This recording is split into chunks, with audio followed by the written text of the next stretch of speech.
Hello everyone, I am Dr. Vibhor Borkar, pediatric gastroenterologist, hepatologist and liver transplant physician practicing in Mumbai and Western India.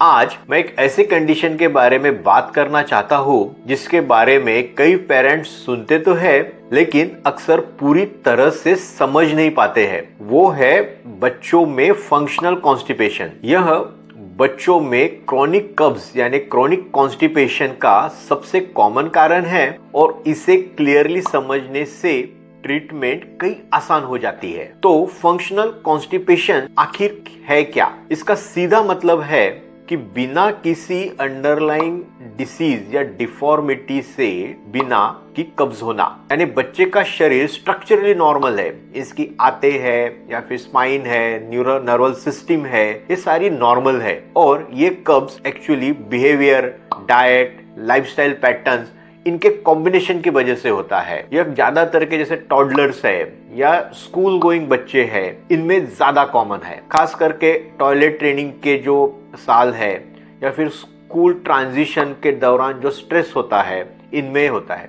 लेकिन good news यह है कि जिस कारण की वजह से ये होता है अगर हम उसे तोड़ देते हैं तो यह कंप्लीटली ट्रीटेबल है। तो देखते हैं कि ये क्रॉनिक क्यों बन जाती है। मेन रीजन है कि एक विदहोल्डिंग बिहेवियर या विदहोल्डिंग साइकिल जो बच्चा करता है। बच्चे को एक बार या हार्ड पॉटी होती है जिसके वजह से अगर वो अनकंफर्टेबल है तो उसकी एक मेमोरी, ये पेन की एक मेमोरी उसके ब्रेन में रहती है। तो जब अगली बार जब पॉटी करने का सिग्नल आता है तो डर के वजह से बच्चा उसे रोक लेता है। तो ये जो पॉटी है ये लार्ज इंटेस्टाइन में बहुत देर तक रहती है जिसके वजह से वो और हार्ड होती है और उसकी साइज बड़ी होती है, जिसके वजह से अगर यह प्रोसेस जारी रहती है, कंटिन्यू होती है तो जो रेक्टम, ये जो लार्ज इंटेस्टाइन का पार्ट है जो पॉटी पकड़ के रखता है, ये स्ट्रेच हो जाता है।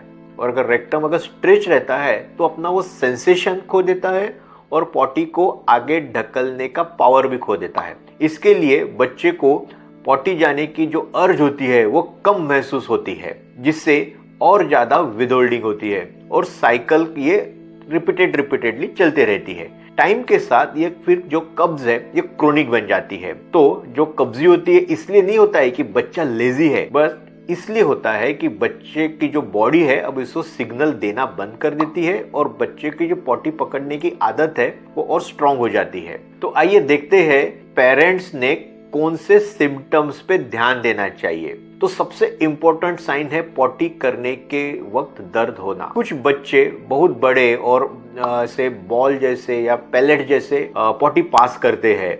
कभी कभी पॉटी इतनी बड़ी होती है कि टॉयलेट को भी ब्लॉक कर देती है। यह एक मोस्ट कॉमन और अर्ली सिम्टम है। और एक इम्पॉर्टेंट फैक्टर है जैसे थोड़ी थोड़ी पॉटी इनर्स को लगे रहना, जिसको हम एनकोरपेसिस कहते हैं। यह इसलिए होता है कि रेक्टम के अंदर एक हार्ड पॉटी फंसी होती है और जो सॉफ्ट पॉटी है वो ये हार्ड पॉटी के आजू बाजू से लीक हो जाती है। पेरेंट्स इसे कभी कभी डायरिया भी समझते हैं। बहुत बार इसको जस्ट बिहेवियरल इश्यू या बदमाशी करके या आलस करके समझा जाता है, लेकिन ये दरअसल बॉडी में ओवरफ्लो की समस्या है। बच्चों में ब्लोटिंग होना, कम भूख लगना, चिड़चिड़ापन होना या खाने से बचना भी हो सकता है, क्योंकि अगले बॉवल मूवमेंट जब इसके बाद में आती है तो उनको दर्द होता है, इसलिए उससे एक्चुअली डरे हुए होते हैं। आइए देखते हैं कि फंक्शनल कॉन्स्टिपेशन का डायग्नोसिस कैसे होता है। ज्यादातर के ये डायग्नोसिस है हिस्ट्री और जो सिम्टम्स होते हैं उस पे बेस्ड होता है। सो एक गुड क्लिनिकल एग्जामिनेशन जिसमें डॉक्टर पूरा पेट देखते हैं, पेट में पॉटी तो फंसी नहीं है उसको देखते हैं, तो इससे ही बहुत बार अच्छा सा डायग्नोसिस बनता है। तो ऐसे कोई खास टेस्ट इसकी होती नहीं है। एज अ डॉक्टर हमें देखते हैं कि कोई रेड फ्लैग्स तो नहीं है, जैसे बच्चे का वजन नहीं बढ़ना, पॉटी में ब्लड आना, बच्चों के जो माइलस्टोन्स है वो एज अप्रोप्रिएट ना होना।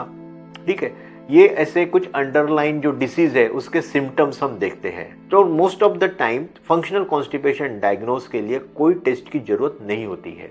तो फंक्शनल कॉन्स्टिपेशन एक प्राइमरली एक क्लिनिकल डायग्नोसिस है। आइए देखते हैं कि फंक्शनल कॉन्स्टिपेशन की ट्रीटमेंट करें। इसमें सबसे पहला गोल है कि पॉटी ये सॉफ्ट होना है। इसके लिए आमतौर पे स्टूल सॉफ्टनिंग करने वाली जो एक दवाई है, एक स्ट्रक्चर प्लान की जरूरत होती है। यहाँ पे मैं दवाई के नाम, दवाई के डोजेस इस पे चर्चा नहीं करूंगा, लेकिन पेरेंट्स को जानना बहुत जरूरी है कि ये कॉन्स्टिपेशन से ठीक होने के लिए पॉटी को सॉफ्ट होना बहुत जरूरी है। देखिए, इसमें ट्रिगर्ड है बच्चे का डिस्कम्फर्ट और उसको ट्रीट करना बहुत जरूरी है। दूसरा इंपॉर्टेंट एलिमेंट है कि रेगुलर टॉयलेट रूटीन एस्टेब्लिश करना। मील्स या मेजर डाइट होने के बाद, जैसे लंच है, डिनर है, ब्रेकफास्ट है, इवनिंग स्नैक्स है, उसके कुछ ही मिनट के बाद टॉयलेट पर बैठने की आदत लगाना, जिससे हम बॉडी का जो एक नेचुरल रिफ्लेक्स है उसका इस्तेमाल करते हैं कॉन्स्टिपेशन ठीक करने में।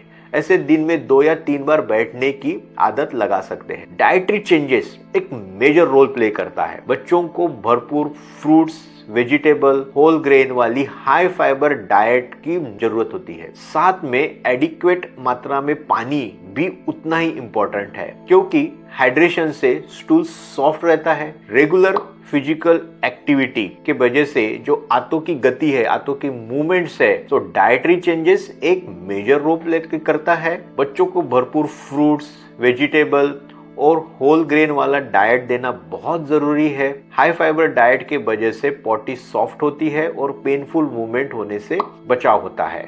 रेगुलर फिजिकल एक्टिविटी भी बहुत इंपॉर्टेंट है। रेगुलर फिजिकल एक्टिविटी के वजह से इंटेस्टाइन की जो मूवमेंट्स है उसको स्टिमुलेट होने में मदद मिलती है, और जिससे इंटेस्टाइन की गति एक रेगुलर होती है और पॉटी करने में इससे नियमितता आ सकती है।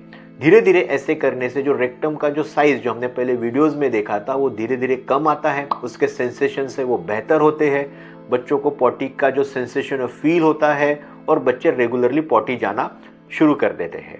आइए अब फंक्शनल कॉन्स्टिपेशन के लॉन्ग टर्म आउटलेट के बारे में समझते हैं। पेरेंट्स को समझना बहुत जरूरी है कि फंक्शनल कॉन्स्टिपेशन में जो सुधार आता है ये एक बहुत ग्रेजुअल प्रोसेस है। इसको फुल्ली करेक्ट करने के लिए अक्सर हफ्तों से लेकर महीनों तक का समय लगता है। इसमें कंसिस्टेंसी बहुत इंपॉर्टेंट है। सिम्टम्स इसमें तभी इंप्रूव होते हैं जब पेरेंट्स एक रूटीन को डेली फॉलो करते हैं, सिर्फ ओकेजनली नहीं। कॉन्स्टिपेशन का रिलैप्स होना बहुत कॉमन है, खास करके अगर आप ट्रैवल करते हो या समझ लीजिए स्कूल चेंज होता है, कोई बीमारी आती है जिससे रूटीन डिस्टर्ब हो जाता है। इन सब के वजह से कॉन्स्टिपेशन वापस आ सकता है।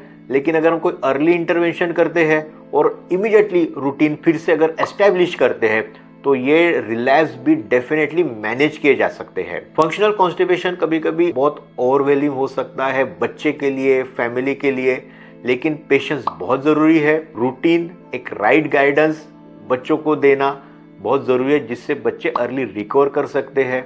अगर आपके बच्चे को ये सब करने के बाद भी अगर क्रोनिक कॉन्स्टिपेशन से स्ट्रगल करना पड़ रहा है तो डेफिनेटली एक सपोर्ट के लिए आपके नज़दीक की पीडियाट्रिशियन या पीडियाट्रिक गैस्ट्रेंटोलॉजिस्ट से संपर्क कीजिए। अगर ये वीडियो में दी गई इन्फॉर्मेशन अगर आपको लगती है कि ये यूजफुल है तो मेरे वीडियो को लाइक कीजिए, शेयर कीजिए और बच्चे के गट हेल्थ के बारे में और इम्पोर्टेंट जानकारी के लिए और टिप्स के लिए हमारे चैनल को सब्सक्राइब कीजिए। Thank you.